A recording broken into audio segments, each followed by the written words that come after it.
Om Swastiastu, Namo Buddhaya, Salam Kebajikan. Perkenalkan, kami dari kelompok 10 akan mempresentasikan hasil video kami mengenai laporan keuangan perusahaan tetap. Video ini dibuat untuk memenuhi tugas mata kuliah praktikum akuntansi dengan dosen pengampu Bapak Dr. Rizwan Jainuddin MPD dan Ibu Yuliana FH SPD MPD. Selamat menyaksikan. Bagaimana sih sebuah perusahaan dagang bisa menganalisis transaksi-transaksi pada perusahaan tersebut? Dan bagaimana seorang investor mampu menganalisis kesehatan keuangan pada sebuah perusahaan agar investor tersebut bisa mengalokasikan dananya untuk memperoleh keuntungan? Semua itu bisa dijawab oleh laporan keuangan. Laporan keuangan adalah sebuah format yang berisi semua transaksi dan pencatatan keuangan sebuah perusahaan agar perusahaan tersebut bisa mengetahui kesehatan dan kinerja suatu perusahaan. Nah, laporan keuangan ini ada beberapa jenisnya. Mau tahu apa aja beberapa jenisnya? Jenis-jenis dari laporan keuangan itu ada 4. Yang pertama, laporan laba rugi. Yang kedua, laporan perubahan modal. Yang ketiga, laporan neraca. Dan yang keempat, laporan arus kas. Nah, lantas apa saja sih tujuan dari jenis-jenis laporan keuangan?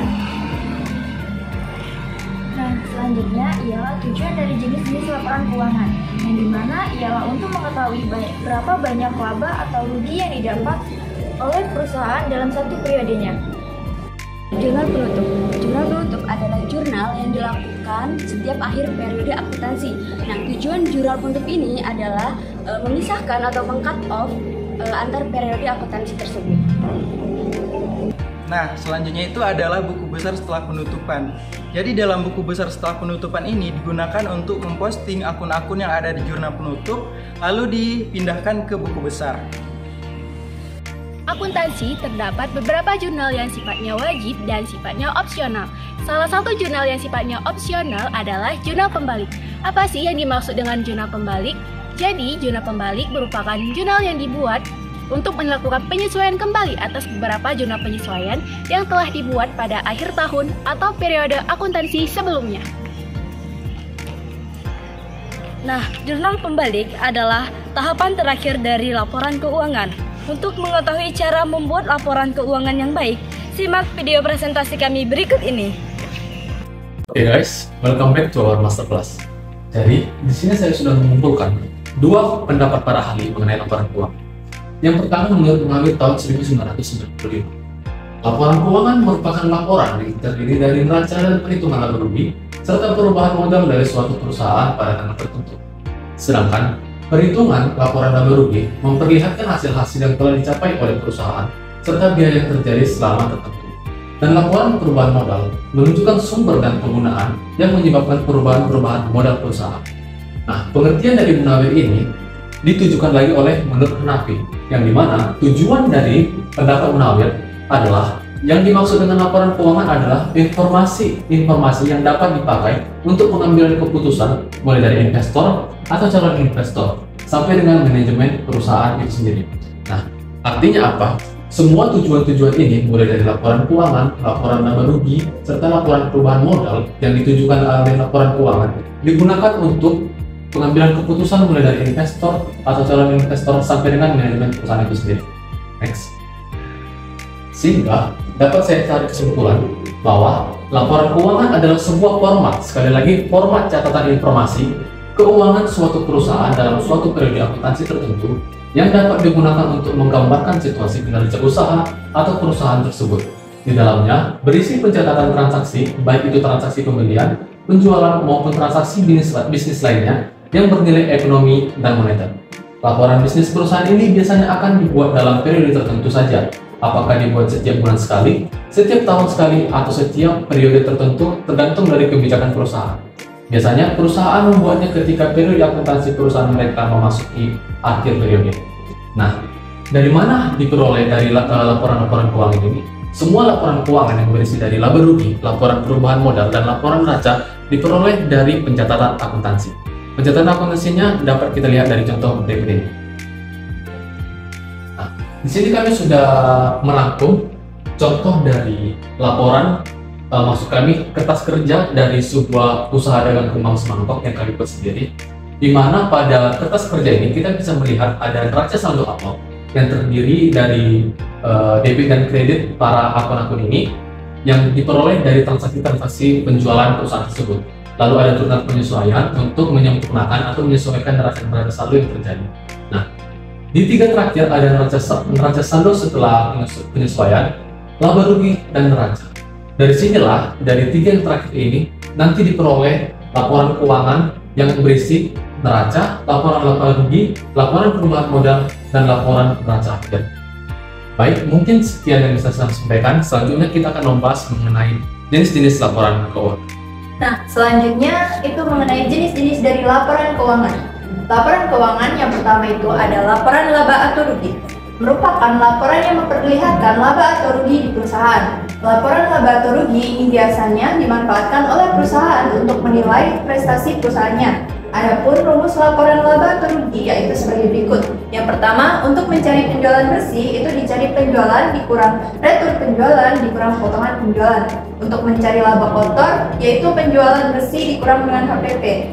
Sedangkan untuk mencari laba bersih itu laba kotor dikurang dengan beban. Nah, yang kedua ini laporan perubahan modal. Laporan perubahan modal merupakan laporan keuangan yang menyajikan perubahan modal selama satu periode akuntansi. Adapun unsur-unsur laporan perubahan modal yakni sebagai berikut. Yang pertama ada modal awal, laba atau rugi, right, investasi modal, dan modal akhir. Next. Nah, setelah tadi dijelaskan mengenai kertas kerja, sekarang saya akan menjelaskan mengenai laporan laba atau rugi dari usaha dagang kembang semangko. Nah, kita lihat dari sini, usaha dagang kembang semangko ini mengalami laba sebesar 16.131.000.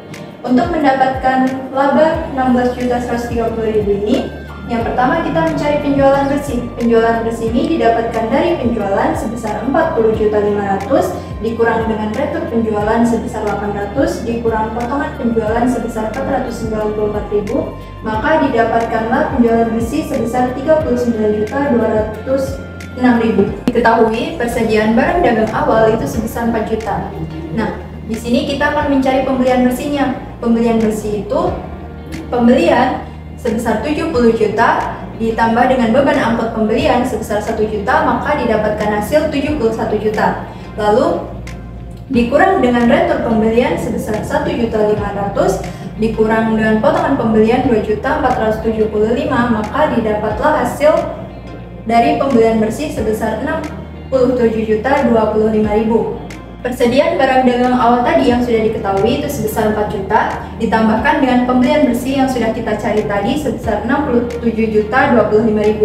Maka didapatkanlah barang tersedia untuk dijual sebesar 71.025.000. Persediaan barang dagang akhir telah kita ketahui di slide sebelumnya, yaitu di kertas kerja sebesar 50 juta rupiah. Nah, itu akan dikurangkan dengan barang tersedia untuk dijual yang sudah kita ketahui, yang sudah kita cari tadi sebesar 71.025.000. Maka didapatkanlah harga pokok penjualan sebesar 21.025.000. Setelah itu penjualan bersih sebesar 39.206.000 dikurangkan dengan harga pokok penjualan 21.025.000, maka didapatkanlah laba kotor sebesar 18.181.000.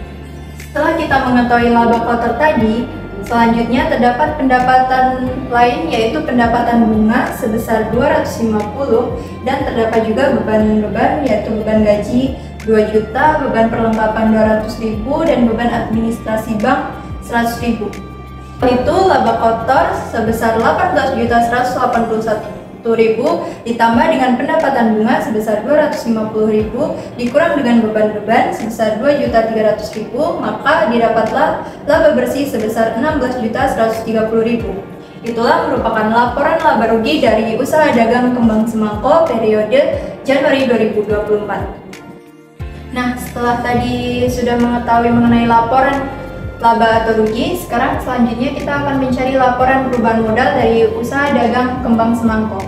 Nah, untuk mencari modal akhir dari usaha dagang ini, yang pertama kita mencari modal awal. Di sini modal awalnya telah diketahui 70.245.000. Nah, untuk kita mengetahui modal ini mengalami penambahan atau pengurangan, kita lihat di sini laba lebih besar daripada pride. laba sebesar 16.131.000 dikurang pref 700.000, maka mengalami penambahan modal sebesar 15.431.000. Setelah itu modal awal sebesar 70.240.000 ditambahkan dengan penambahan modal sebesar 15.431.000, maka didapatkanlah modal akhirnya sebesar 85.671.000. Selanjutnya ialah ada laporan neraca, di mana laporan neraca merupakan informasi yang mencatat daftar komponen aktiva, kewajiban, serta modal dari suatu bisnis selama periode tertentu. Tujuan membuat laporan neraca ini adalah untuk mengetahui posisi keuangan perusahaan dan juga dapat melihat kegiatan keuangan perusahaan, yaitu dari pendapatan dan pengeluaran. Dan yang terakhir ialah laporan arus kas, yang dimana laporan arus kas adalah laporan yang menyajikan ringkasan pendapatan dan pengeluaran dana perusahaan dalam satu periode tertentu. Dalam laporan arus kas terdiri dari 3 macam kelompok aktivitas, yaitu yang pertama ialah aktivitas operasi, aktivitas investasi, dan terakhir ialah aktivitas pembiayaan atau pendanaan. Berikut ini ada contoh soal mengenai laporan neraca dari usaha dagang kembang semangkok periode Januari 2004, yang dimana laporan neraca itu terdiri dari 2, yaitu aktiva dan pasiva. Aktiva itu terdiri dari aset lancar, yang dimana ialah terdiri atas kas, persediaan barang dagang, piutang dagang, perlengkapan, dan piutang bunga, yang akan ditambahkan dengan aset tetap, yang dimana terdiri dari peralatan kendaraan, lalu akan dikurangkan dengan akumulasi penyusutan peralatan dan akumulasi penyusutan kendaraan, sehingga jumlahnya terdapat menjadi 93.771.000. Dan yang selanjutnya ialah pasiva, yang dimana pasiva itu yang terdiri dari liabilitas, yaitu ialah utang dagang ditambah dengan utang administrasi bank. Dan yang terakhir ialah ekuitas, yang dimana hanya memasukkan modal akhir. Liabilitas dan ekuitas akan ditambahkan sehingga menjadi jumlahnya 93.771.000.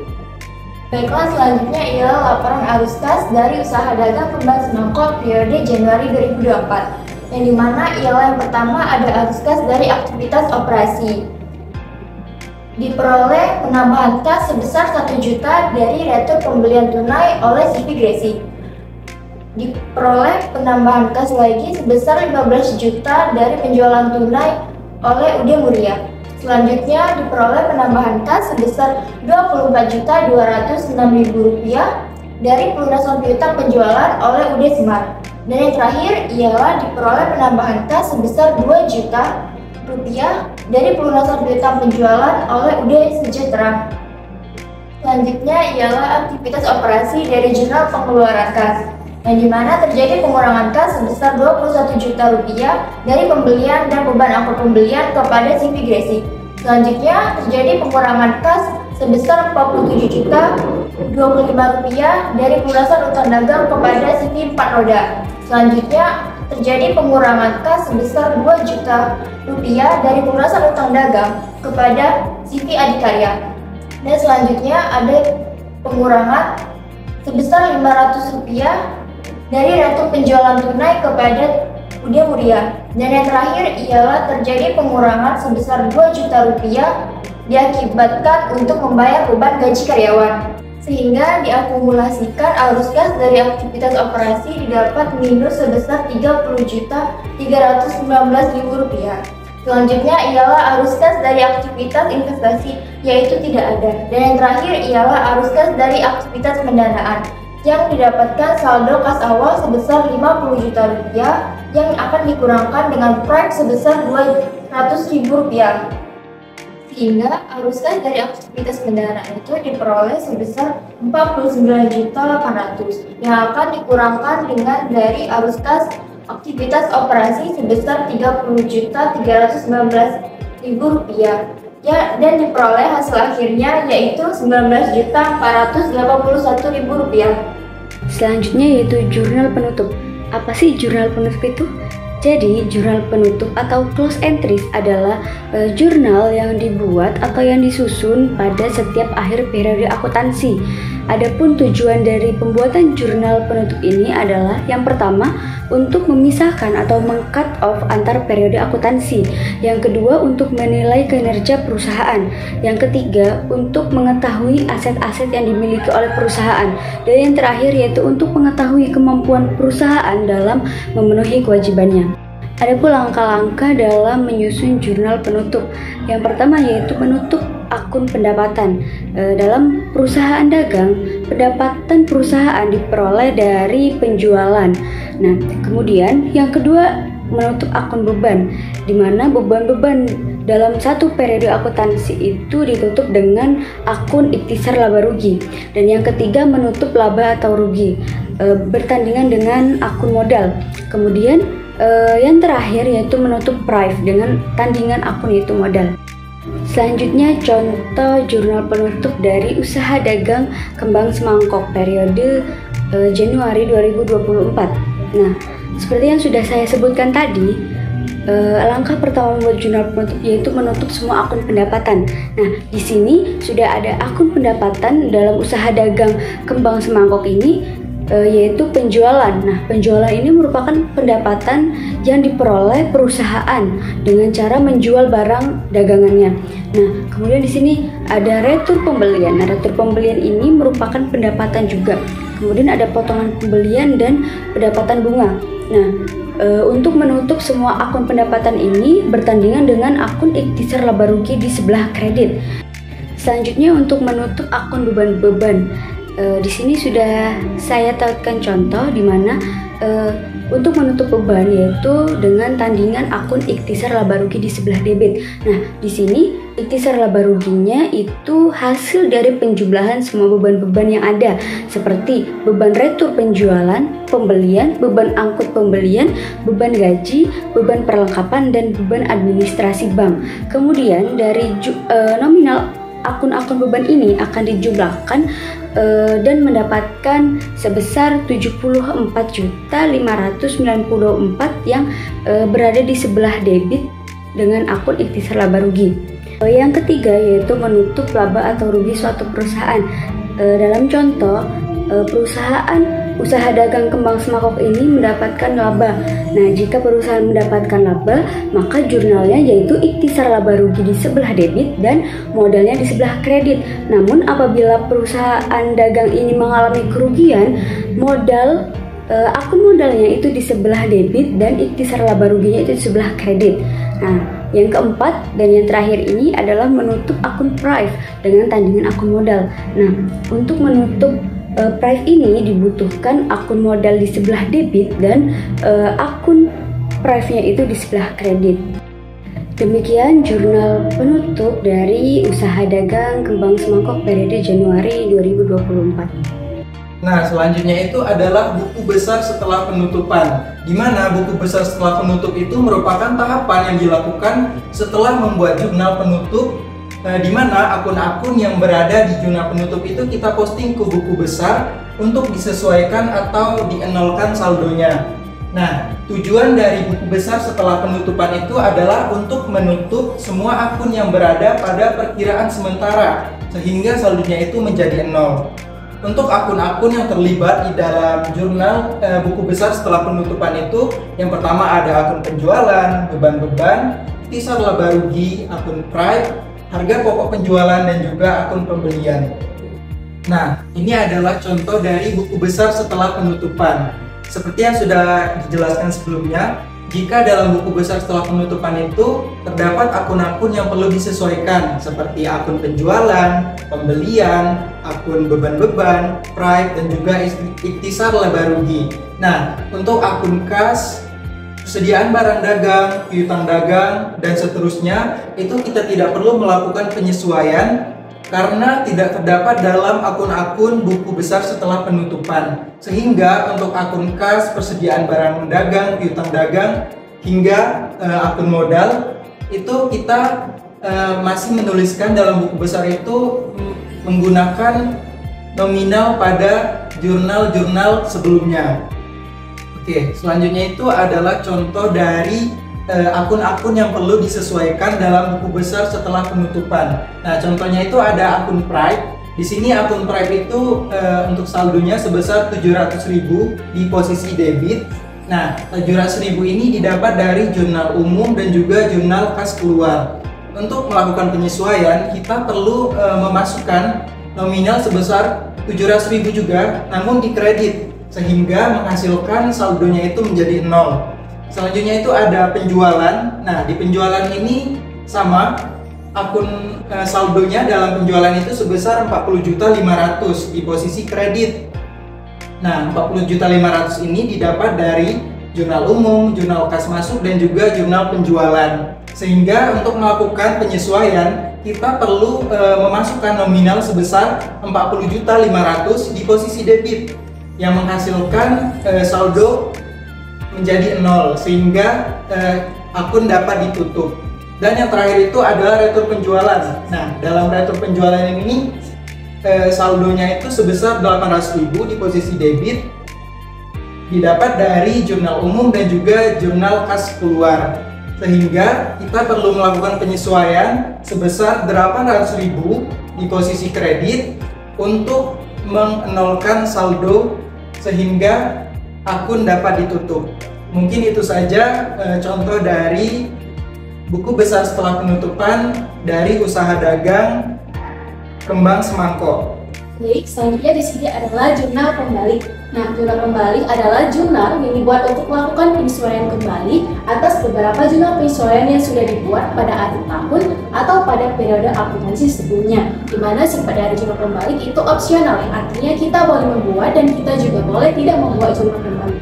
Nah, di sini terdapat beberapa fungsi dari jurnal pembalik.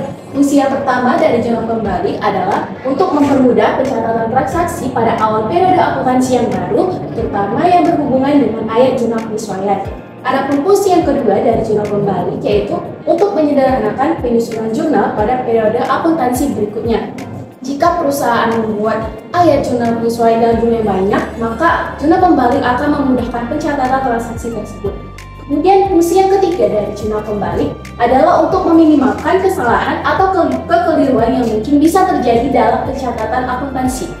Sedangkan untuk fungsi dari jurnal pembalik yang keempat yaitu untuk menghindari terjadinya double entry atau pencatatan berganda pada periode selanjutnya. Nah, selanjutnya itu ada akun-akun jurnal penyesuaian yang dibutuhkan pada jurnal pembalik. Terdapat 5 jenis akun atau transaksi yang dibutuhkan untuk masuk ke dalam jurnal pembalik. Nah, yang pertama itu ada beban dibayar di muka yang dicatat sebagai beban. Nah, ini maksudnya adalah beban yang sudah dibayar namun belum dicatat sebagai beban pada periode tersebut. Biasanya terjadi jika perusahaan membayar biaya transaksi dari pengeluaran perusahaan pada periode tertentu. Nah, yang kedua yaitu beban yang masih harus dibayar. Nah, ini maksudnya adalah beban yang masih harus dikeluarkan atau dibayar perusahaan pada akhir periode akuntansi, sehingga beban tersebut masih akan berlanjut pada periode akuntansi berikutnya. Kemudian yang ketiga yaitu pendapatan diterima di muka yang dicatat sebagai pendapatan. Nah, ini maksudnya adalah pendapatan yang diterima perusahaan pada awal transaksi tapi belum dilakukan kepada pelanggan.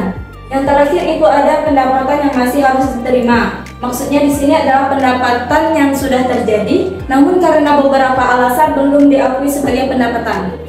Baik, di sini adalah merupakan contoh dari jurnal pembalik pada usaha dagang Kembang Semangko untuk periode 1 Februari 2024. Nah, untuk transaksi yang pertama, mengapa dimasukkan ke dalam jurnal pembalik? Karena masih termasuk ke dalam transaksi yang jika muncul di jurnal penyesuaian, maka perlu dilakukan untuk ke dalam jurnal pembalik. Mana hal ini termasuk pada beban yang masih harus dibayar. Nah, jika sebelumnya pada jurnal penyesuaian utang administrasi bank itu berada pada posisi kredit, maka ketika dimasukkan ke dalam jurnal pembalik, posisi yang tadinya di kredit menjadi debit. Sehingga utang administrasi bank berada di posisi debit sebesar 100.000. Sedangkan untuk beban administrasi bank yang awalnya pada jurnal penyesuaian berada pada posisi debit, ketika dimasukkan ke dalam jurnal pembalik, maka posisinya berubah menjadi kredit. Sehingga di sini beban administrasi bank berada pada posisi kredit dengan jumlah Rp100.000. Untuk dari utang administrasi bank itu 212 dan beban administrasi bank 615. Kemudian transaksi yang kedua yaitu pendapatan bunga. Mengapa harus dimasukkan ke dalam jurnal pembalik? Karena pendapatan bunga dan piutang bunga ini termasuk ke dalam pendapatan yang masih harus diterima.